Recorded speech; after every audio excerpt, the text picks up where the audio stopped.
Welcome back. If you haven't seen my videos before, I'm Russ the Oliver Man, and today is the day we're going to start working on putting power beyond on the 1855. We're eventually going to do it to the 1755 too. That way there will be a backup tractor in case something happens to this one, and I can keep planting with the new soybean planter. So what we got to do, and a lot of people do it this way, is you take this fitting here that you get, which is basically a female JIC on one end and male on two ends, and we put it in line here, and then you have a pressure port out. So that's all well and good. You put that in, and then you connect up your hose, and then put your coupler on the other end. Fine, right? Well, after talking to other people who run this setup, I'm kind of on board with the idea that you probably don't want full pressure from the tractor to this blower, because if you look at the blower, on the planter, the blower has two lines, obviously.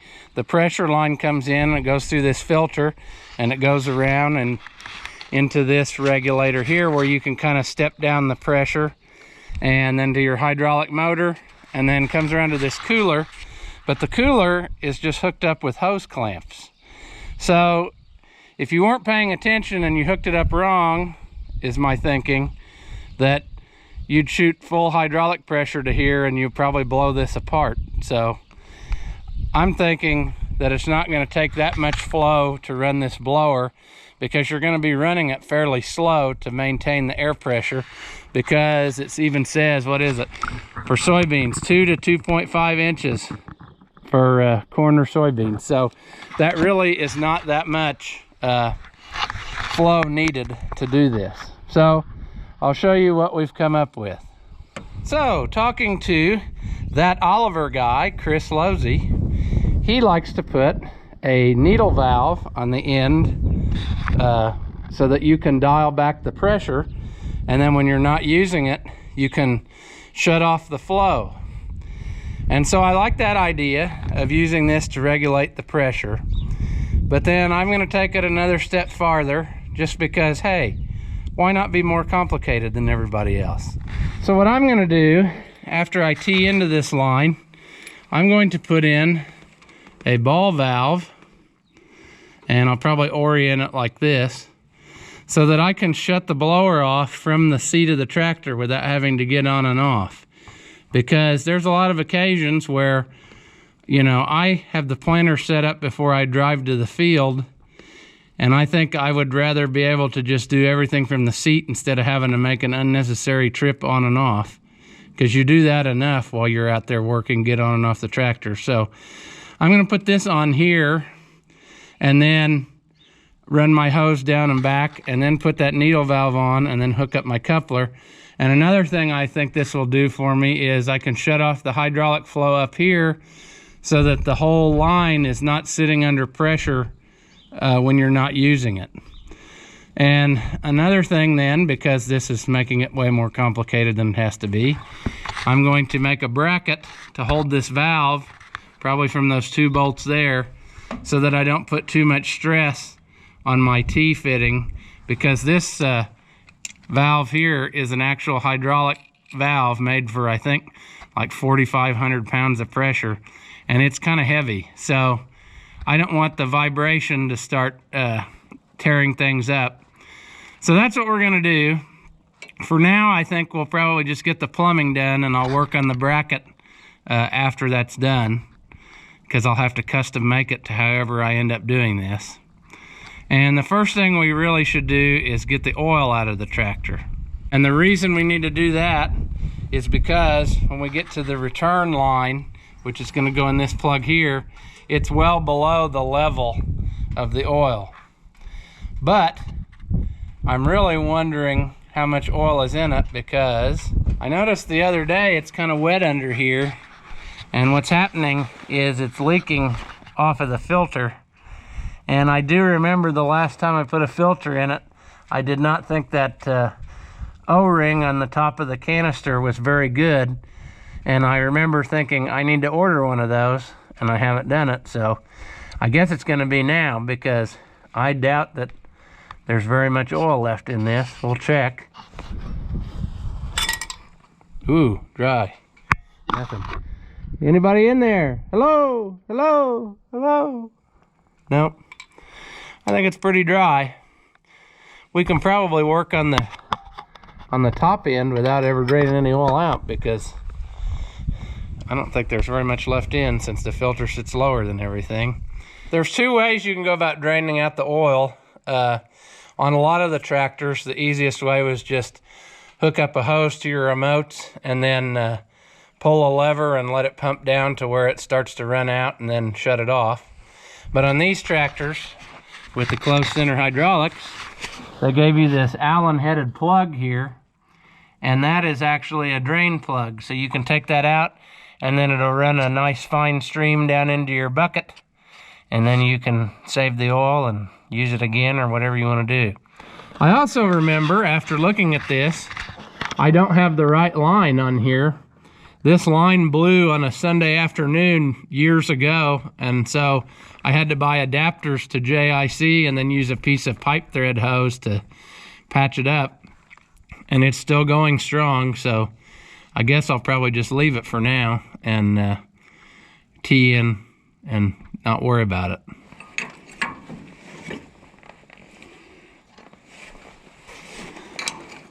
Okay, come on.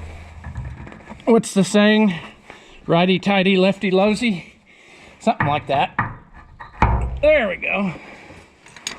Been on there a while.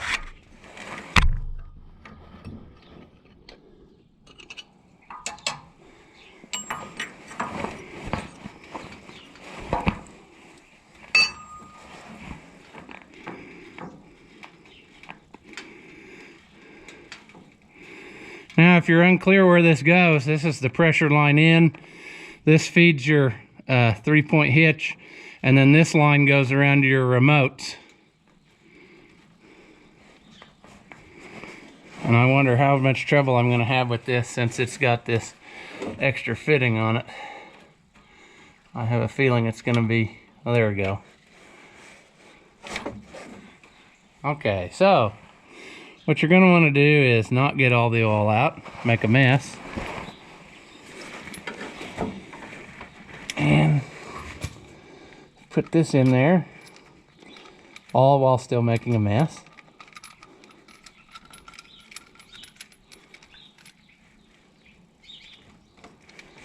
Let's see if we can jam it in here without...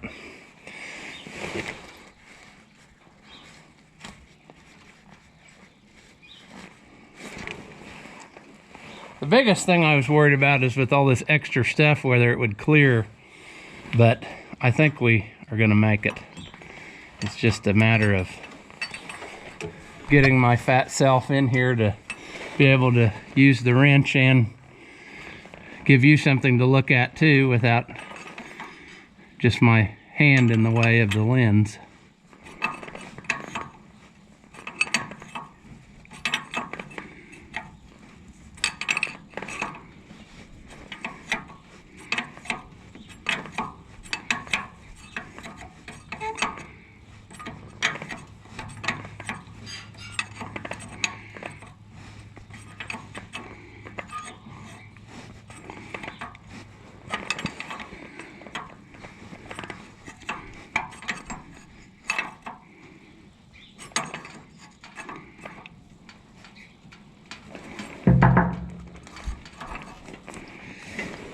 Now, trick is going to be to make sure we get this perfectly perpendicular like I want it, and don't have it off to one side.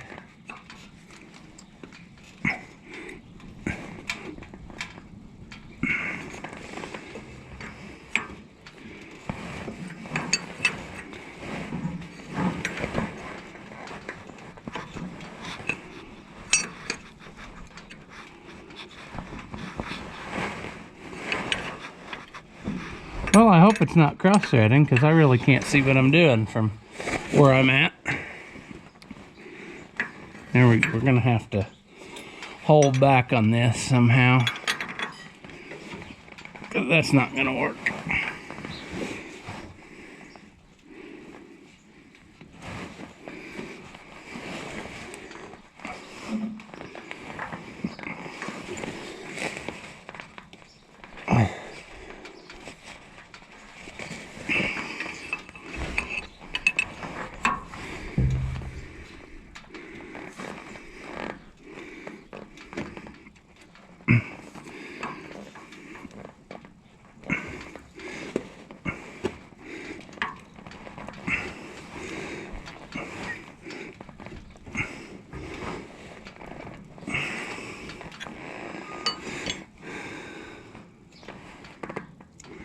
I don't know if I'm happy with that yet or not.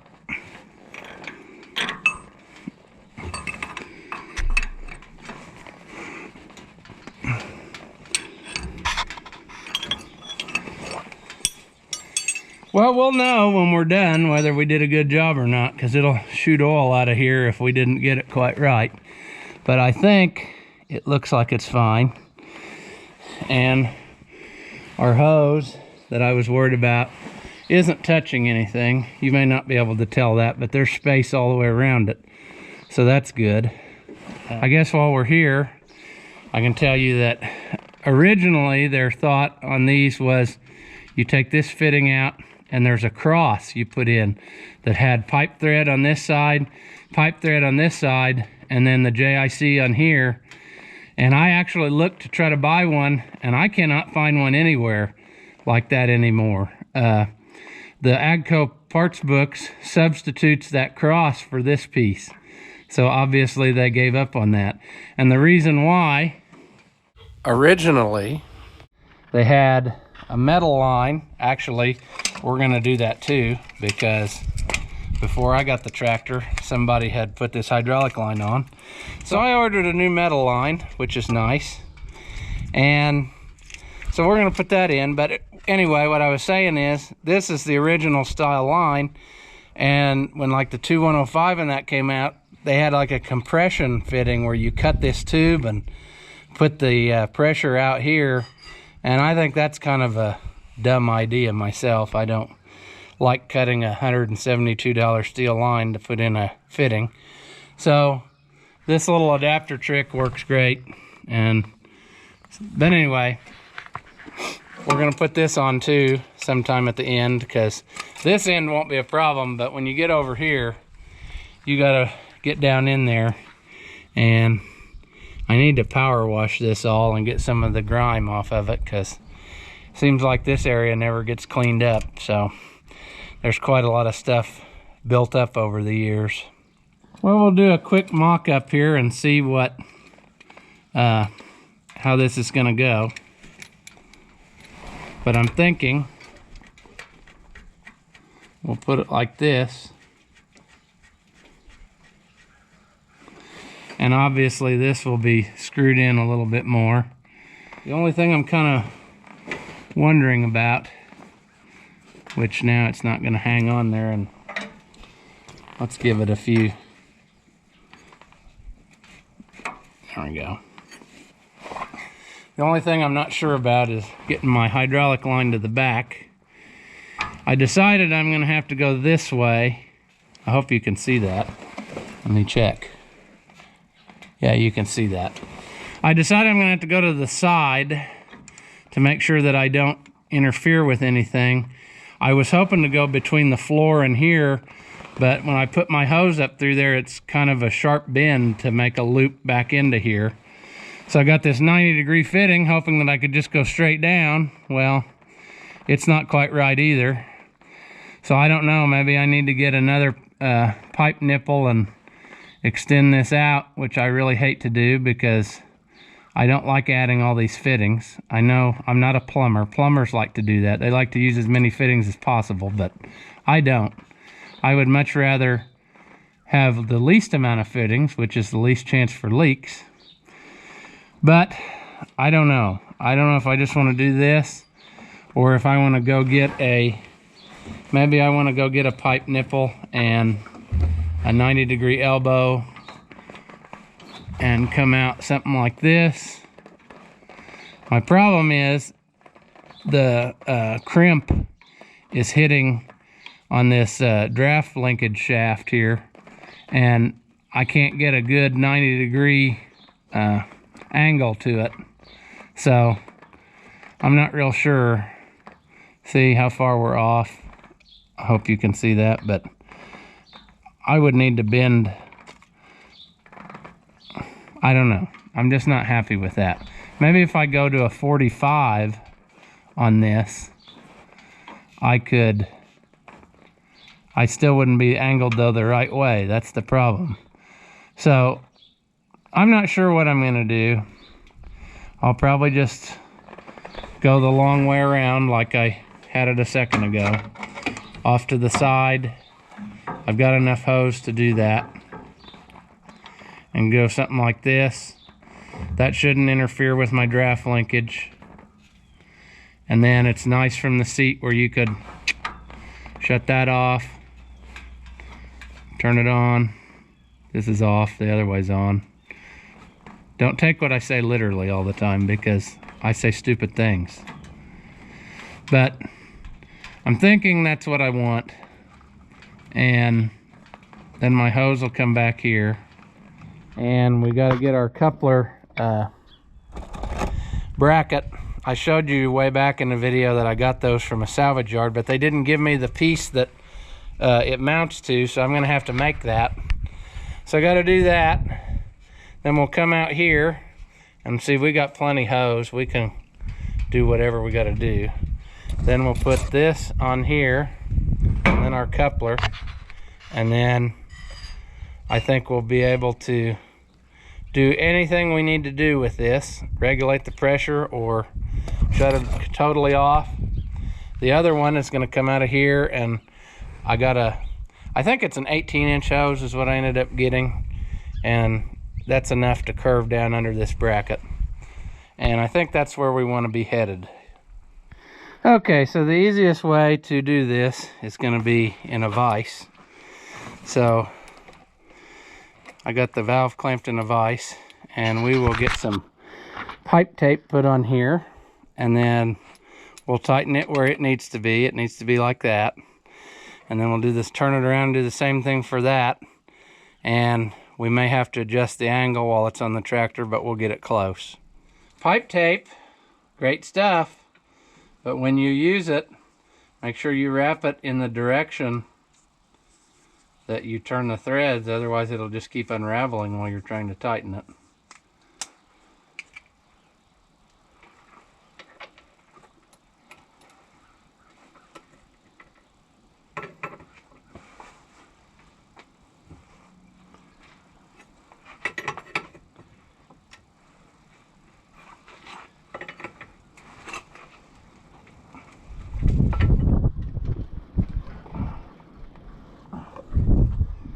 A little more. I'll probably switch to an adjustable, since that's not quite exactly the right size.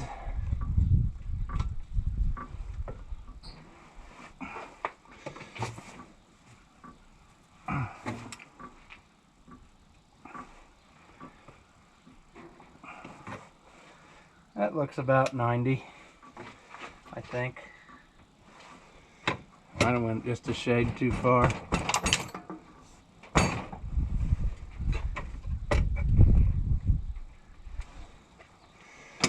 Now we'll flip it around, do the other side.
little more. Not like that. I think that's what we want. I'll go ahead and put our hose in. Everything's easier to do when it's on a solid surface, so we'll do as much as we can that way.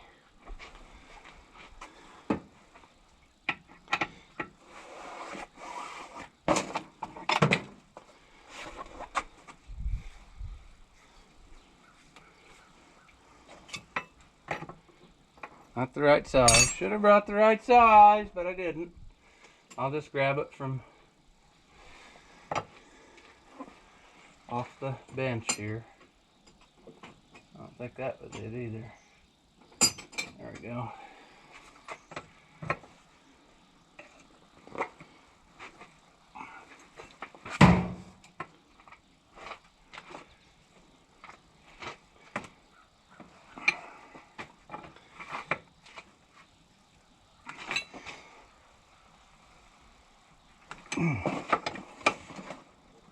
That even worked out handy. That's about the natural curve that I want. If you ever make hydraulic hoses, they've kind of got a natural curve where they've been around the spool. And so I try to position them where you're not fighting against that curve. And I think that's going to do what I want. Maybe just a shade more. But I think that's going to go down where we want it.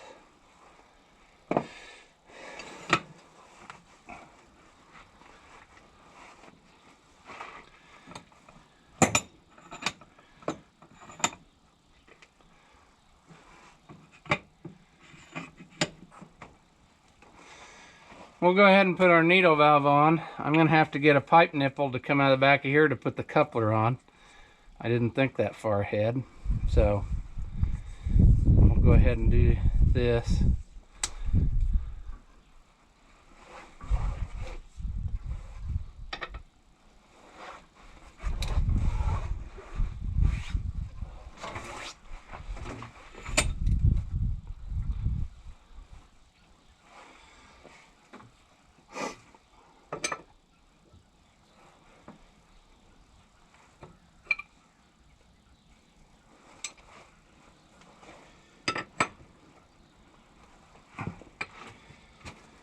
I think that's right where we want to be. And now we'll go fit this part on the tractor, and then we'll work on drain hose. Okay, we'll see what we got here. If we can maneuver this in there.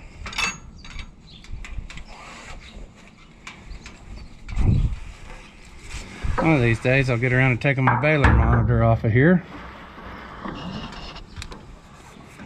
Several people have asked what that was on the dash.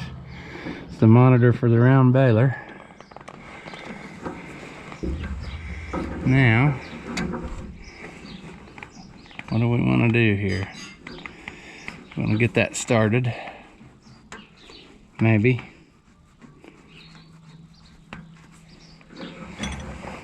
Maybe.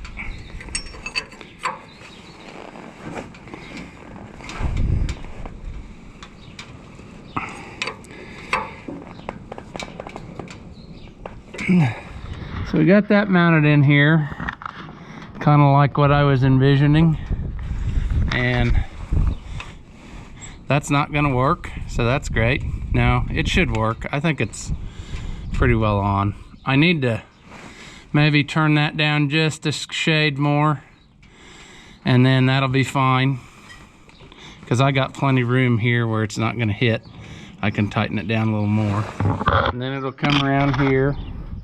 And then our needle valve is right side up, and we'll put our coupler on it and get our holder made. And so really what I should be able to do in a minute here is I should be able to fire the tractor up and nothing should leak out because I got that valve off. So I might do that just to see if I have any leaks on this line down here, and then that'll tell me where we need to go next. Okay, so I spent some time getting that realigned, and I think we're there. There's space between it, so we should be good. We've got it shut off. We've got our needle valve cranked down all the way. I'm curious to see if this truly is a down to off needle valve, because it didn't really say in the description. I think I ordered this one from Clearwater Hydraulics, so we're gonna try it and see if we can keep the flow of oil from coming shooting out.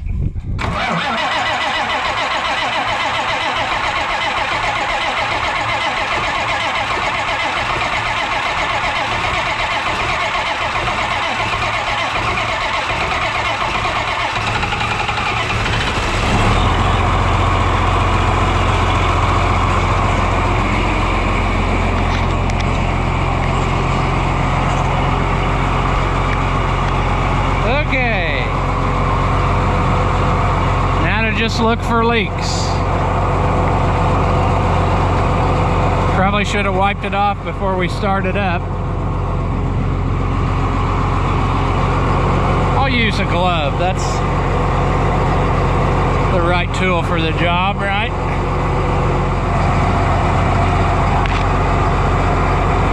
A moment of truth here.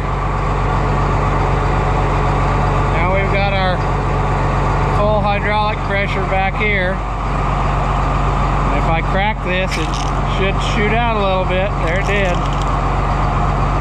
So I think that's what we want. Well, I have some homework to do, because I do need a bracket up there to hold this, because as you push on this lever, you can actually overcome the swiveling, and I've tightened these pretty tight. I'm afraid I'm going to break them if I tighten them anymore. Chinesium fittings. So I think we'll probably just go ahead and call this the end of part one. We've got our pressure line off. We've got it shut off. We need to get some more fittings. We need to get a pipe nipple so we can put the coupler on this. Then we need to make our bracket up there. We need to make a bracket here. We need to get this tightened down. Then we need to drain out the oil, which I did not do yet, and get this plug out, fit in our return line, and then we'll be ready to hook it up and see if it runs the blower on the planter like we want it to. As always, thanks for watching. If you haven't already, hit that thumbs up and subscribe, and I'll see you in the next one.